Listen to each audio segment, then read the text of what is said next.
নাম ধরার সাহস নেই, নাম যেদিন ধরবেন সেদিন মমতা ব্যানার্জিকে কি করে উত্তর দিতে হয় আমি জানি। হুঙ্কার রাজ্যের বিরোধী দলনেতা শুভেন্দু অধিকারীর।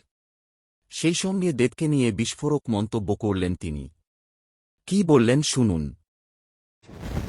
1 ডিসেম্বর 2020 শ্যামবাজারে টাবলার বাড়িতে এখন যাকে গদ্দার বলছে পিসি, আর ও যাকে আমার বিরুদ্ধে বলছে, প্রতিটা মিটিংয়ে তো বাজনা উত্তর থেকে দক্ষিণ পিসি। নাম ধরার তো সাহস নেই। নাম যেদিন ধরবেন সেদিন মমতা ব্যানার্জিকে কিভাবে উত্তর দিতে হয় আমি জানি। আপনাকে একবার হারিয়েছি, ভবিষ্যতে আবার হারাবো, প্রাক্তন মুখ্যমন্ত্রী করুন। হিরণ আমার যেমন পা ধরেছিল প্রশান্ত কিশোর ভাইপো, সৌগত রায়, সুদীপ বন্দ্যোপাধ্যায় পা ধরেছিল 1 ডিসেম্বর 2020।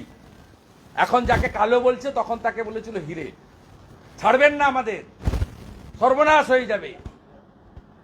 ঠিক একইভাবে অজিত মাইতি খড়গপুর লোকালের পিংলার এমএলএ, তাকে দিয়ে হিরণকে ডেকেছিল। হিরণ যাওয়ার আগে আমাকে ফোন করেছে, আমি বলেছি কি বলছে শুনে এসো।